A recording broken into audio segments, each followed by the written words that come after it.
Buenas tardes. En primer lugar, disculpen el retraso en la rueda de prensa que va a ofrecer a continuación el doctor Michael Ignatieff, Premio Princesa de Asturias de Ciencias Sociales 2024. Recuerden que para formular una pregunta deben levantar la mano, les pasaremos un micrófono y nos tienen que indicar su nombre y el medio para el que trabajan. Gracias. No sé si el señor Ignatieff quiere dirigirles primero unas palabras o si empezamos directamente con las preguntas.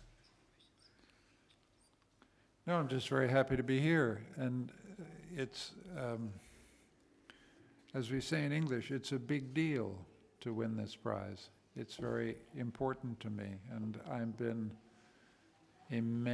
immensely touched by the welcome that I've had here in Oviedo. Other than that, let's go to questions. Muy bien. Abrimos el turno de preguntas. María Fuey, Agencia F. Buenas tardes, señor Ignatieff. Lo primero, enhorabuena por el galardón. A mí me gustaría preguntarle, bueno, los Estados Unidos están inmersos en estos momentos en plena campaña a las presidenciales. ¿Qué supondría a su juicio que Donald Trump, qué supondría a su juicio para la política internacional que Donald Trump pues, accediera a un nuevo mandato?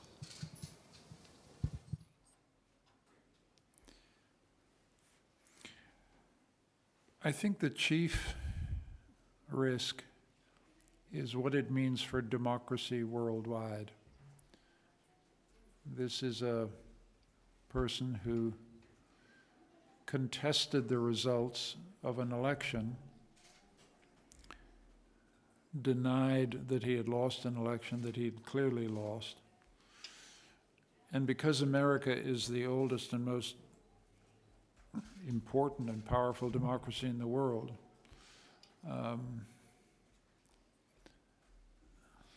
I have worries that he may win in very difficult circumstances. The election is going to be very close. But if he wins, he may take actions which further damage American democracy, and if he does that, he sets an example that might be followed in Spain, or might be followed in Britain, or might be followed in Canada, or might be followed in other countries.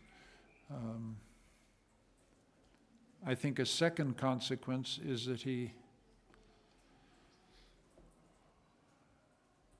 may break with a tradition that has been going for 90 years in the United States, which is that the United States benefits from an open international economy. He believes that America only benefits if it puts tariffs on European goods, for example. If it closes down any part of the economy where America faces a competitive threat. Spain has reason to worry that if Trump loses, the result will be a less open international economy, which makes it tough for Spanish companies, for Spanish exports, for Spanish business overseas. You will overcome those problems, but it will increase the cost of doing business if you're a Spanish company exporting into the United States, for example. So those are the two worries: democracy and freedom of international trade.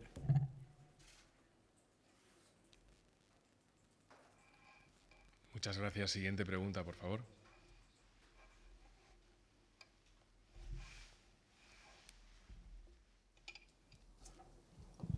Hello, Michael. My name is Alba, and I'm from Onda Cero. Could you identify any red flags in the current Spanish politics? I love coming to Spain because Spanish people ask a Canadian about Spanish politics, and I feel myself going over a cliff into stupidity right away, so I must be very careful. Look, the challenge of Spanish politics is the same as the challenge of Canadian politics. It's keeping the country together. That's the eternal challenge of your politics. And as a Canadian who likes the fact that my country is in one piece and is together, I want Spain to stay in one piece and stay together. I mean, so that's problem number one. How do you keep the country together? And I'm in Asturias, and you'd have to be a little unobservant not to realize that Asturias has a regional, national, historical tradition. And when I go to Galicia, it's the same. And when I'm in Catalonia, it's the same. And when I'm in the Basque Country, it's the same. And when I'm in the south, it's the same. This is a country of regions with deep national, historical, even linguistic identities. And you have to have a vision of Spain which welcomes that, loves that, thinks that's terrific, and then finds a way that those identities can find expression in a national identity. And it's the same, we have the same struggle in my country. In my country, we speak 2 official languages. We have an Aboriginal population that has an extremely important identity. So we struggle with how we make it so that we are more than the sum of our parts and not less than the sum of our parts. So that's one problem. And the other problem, which you know as well as I do and know better than I do, is polarization.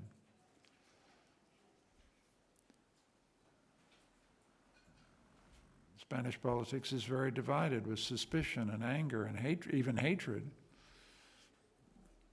And it's bad for the country, and it's bad for the economy, and it's bad for relations between people. One of the things that I've always thought about politics is that politics must never become your whole identity.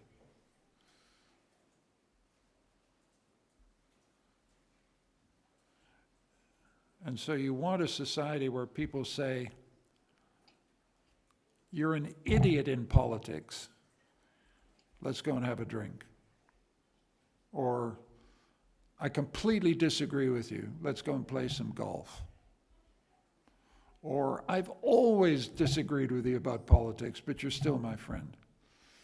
The possibility of having a society which is at ease with political difference is a challenge you haven't solved, and you haven't solved it for a very good reason, which you had a civil war. You know that politics can end in bloodshed. But I would hope that having learned that politics can end in bloodshed in your country, you decide to make political identities less important. So that every disagreement is not a betrayal. Every disagreement is not un-Spanish. Every disagreement is not a break between friends. It's bad for a country when that happens.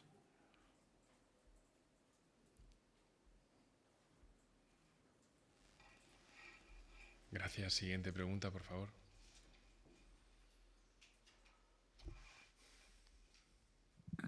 Buenas tardes, Marina Calvo, de Televisión Española Asturias. Usted decía en declaraciones que en la lista de anteriores galardonados a los premios Princesa de Asturias estaban algunos de sus héroes intelectuales. ¿Le gustaría hacer mención a alguno de esos héroes en particular que haya influido de manera especial en su carrera? Well, Michael Sandel was the one I was thinking of. Michael Sandel is a great liberal thinker. And so if you win a prize that Michael Sandel wins, you think, I'm a happy guy. You know, it's that kind of thing. Then the other person who's a real hero, but that's partly because I'm a Canadian, is Leonard Cohen. He's a wonderful, wonderful, wonderful poet, wonderful artist. One of the greatest concerts I ever attended in my life was Leonard Cohen singing with that deep, deep voice. It was fantastic, you know. And then, you know, Meryl Streep's a great actress. I mean, a fantastic actress. So Asturias has made some very interesting choices. And they're choices that I respect. And so it's another reason why I feel very honored to have won this prize. Muchas gracias. ¿Más preguntas, por favor?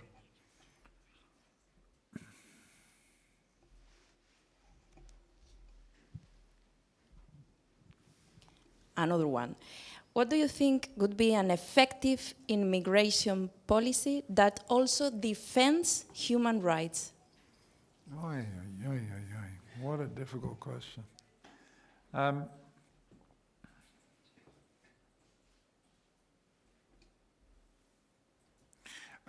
think you have to get two things right,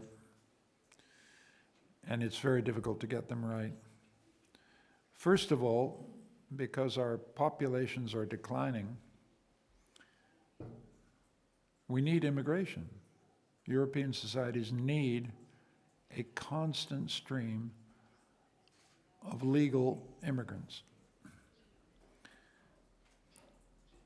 And we need to choose how many immigrants we need according to economic and social criteria. They need to get papers, and if they get papers, they need to have a path to citizenship. So you need that stream. And then you need to stop illegal migration. And you need to stop illegal migration because illegal migration creates a group of people who are in your society who don't have full rights, and so they're exploited, they're mistreated. They have got here usually through the influence of traffickers or illegal gangs, so everything that's associated with illegal migration is a cancer for a society.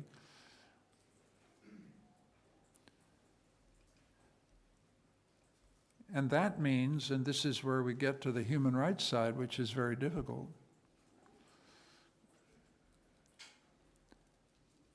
You have to send people back who are here illegally.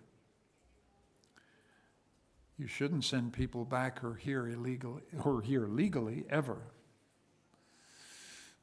But if you have illegal migrants in your country, you have to begin sending them back. And Europe doesn't send people back. And that's a problem. And we don't send people back in Europe because it's very expensive. We don't know how to do it well. And very often it can lead to tragic and difficult situations. But I don't think we can sustain what I want, which is a Europe full of migrants, full of migration, full of people coming in here all the time, unless you send back the people who shouldn't be here or who are here illegally. And it's getting that balance that's very, very difficult. And because we're not getting that balance right, we have the rise of the far right, we have increasing intolerance, and we have violence. And so restoring the legitimacy of migration, legal migration, is critical to the politics of creating a multicultural society that we're all happy with. Every society has a problem. Canada has this problem.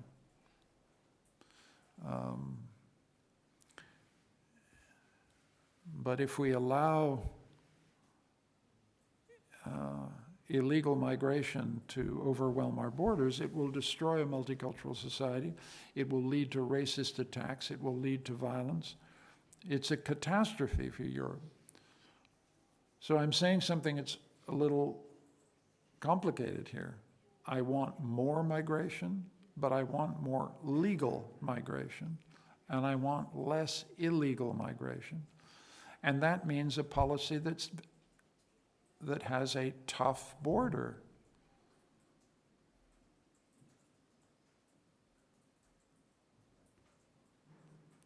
It's not easy to get into Canada, and it shouldn't be easy to get into Canada. Now, it's easier for us because we have the Atlantic, we have the Pacific, and we have the Arctic, and we have a long border with the Americans, and it's highly patrolled. Spain has more of a problem because you've got the Mediterranean, you've got Schengen, you've got all this kind of stuff. It makes it more complicated. But you're going to have to get in control of your borders.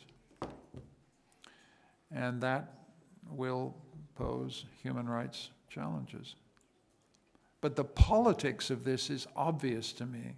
I don't think Spanish society or European societies are racist. But these societies are saying we've got to have our borders under control, and they're not wrong to think that.